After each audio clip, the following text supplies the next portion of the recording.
Halo, pada video ini saya akan menjelaskan konsep difraksi cahaya. Apa yang terjadi pada cahaya saat dilewatkan pada suatu celah. Tapi sebelum membahas difraksi cahaya, kita review dulu konsep difraksi secara general ya, dalam gelombang mekanis. Di sini, misalnya ada suatu gelombang mekanis di sini yang dilewatkan pada suatu celah, tapi lebar celahnya ini lebih besar daripada panjang gelombang yang akan dilewatkan atau lambdanya jauh lebih kecil daripada lebar celah. Sehingga gelombang yang lewat ke sini akan lempeng-lempeng aja gini. Tidak mengalami perubahan muka gelombangnya. Kalau seandainya celahnya itu seukuran dengan panjang gelombang di sini, maka muka gelombang yang lurus ini akan berubah menjadi melengkung seperti ini, menjadi seperti gelombang sferis.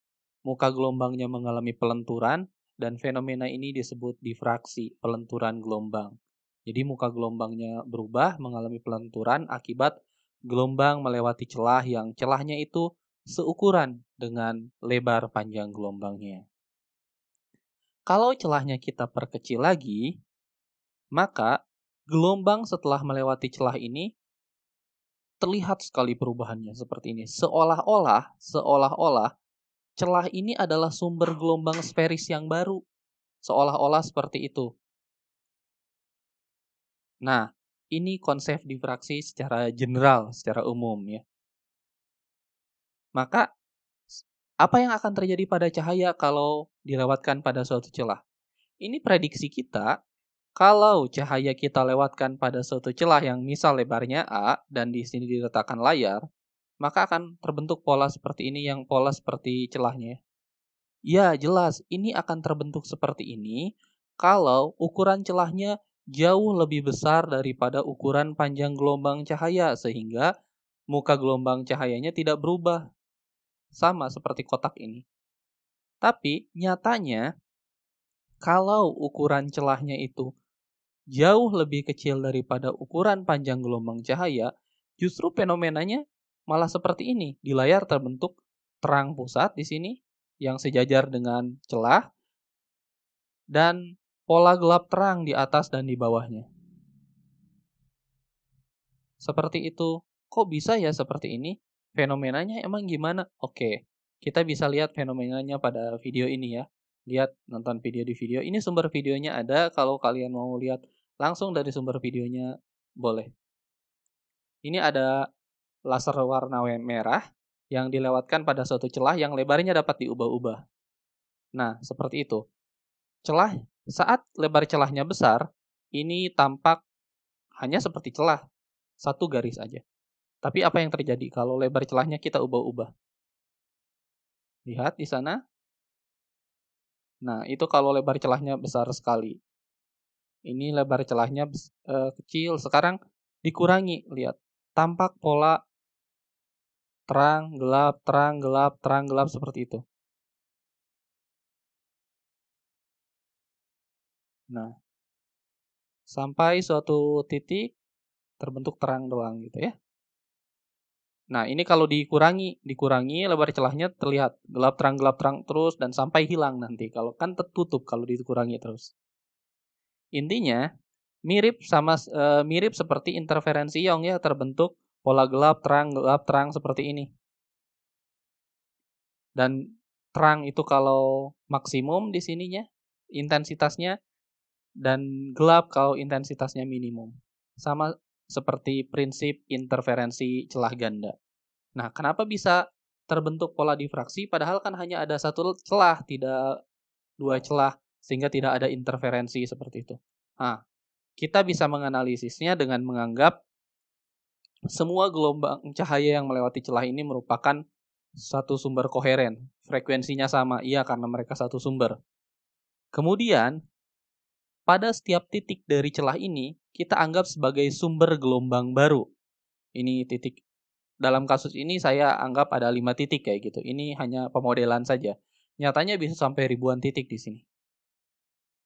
Kalau misalnya ini bagi dua, lebar celahnya dibagi dua, yang lebar celahnya D, jadi masing-masing celahnya ini D/2, seolah-olah ada dua celah, maka kita lihat antara lintasan 1 dengan 3, 2 dengan 4, 3 dengan 5, ini akan ada beda lintasan kan, beda panjang lintasan ketika sampai di layar, kayak kasus interferensi Young.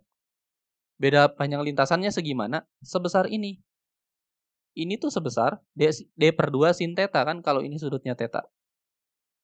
Mirip seperti kasus interferensi Young. Nah, pada layar akan teramati gelap kalau beda panjang lintasannya yang D/2 sin theta ini sama dengan kelipatan setengah gelombang, 3/2, 5/2, 7/2, dan seterusnya, kelipatan ganjil dari setengah gelombang. Sehingga secara umum bisa dituliskan kalau celahnya ini dibagi dua, maka beda panjang lintasannya D/2 sin theta sama dengan lambda/2 ini akan terjadi pola gelap. Atau duanya bisa dicoret D sin theta sama dengan lambda, ini terjadi pola gelap. Kalau celahnya dibagi dua. Tapi kan nggak cuma bisa dibagi dua aja, nyatanya bisa juga kita bagi 4.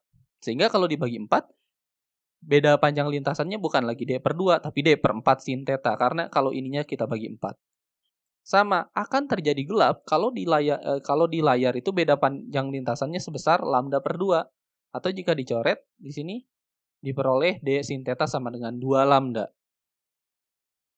Kan nggak cuma 4 juga, bisa juga kita bagi 6 misal. Sehingga diperoleh kalau dibagi 6 jadinya 3 lambda ya, dengan cara yang sama seperti ini. Sehingga secara umum, pada kasus difraksi akan terbentuk pola gelap, kalau ininya dibagi 2N, secara umum adalah dan sin theta sama dengan N lambda, dengan N ini gelap keberapa. Kalau gelap pertama berarti N-nya 1, gelap kedua N-nya 2, dan seterusnya. Gelap ketiga 3, dan seterusnya. Ini secara umum seperti itu. D sin theta sama dengan lambda. N lambda. Dengan D-nya lebar celah, N-nya orde gelap keberapa, dan lambdanya panjang gelombang. Oke, kalau kita lihat di sini, pola yang tadi ya, D sin theta sama dengan N lambda.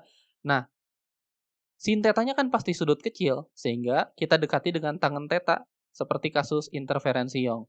Jadi di sini bisa juga dituliskan dy/L sama dengan N lambda. Itu terbentuk pola gelap. Pola terangnya gimana? Pada kasus difraksi satu celah tunggal ini, tidak ada pola terang. Maksudnya bukan tidak ada pola terang ya, bukan tidak ada terang. Tapi terangnya tidak kita hitung karena terang itu pasti terletak di antara dua gelap. Contoh di sini. Ini gelap pertama tapi di bawah. Ini terang pusat, di antara dua gelap. Ini gelap pertama, ini gelap kedua. Terangnya di antara dua gelap di sini. Di sela-sela, di tengah-tengah antara dua gelap ini, itulah terang. Sehingga pada pola difraksi, kalau ingin nyari terangnya gimana, kita cari pola gelapnya, di antara gelap itu ada pola terang. Begitu. Seperti itu konsep untuk difraksi celah tunggal ini. Terima kasih, selamat belajar, dan seperti biasa, salam semangat.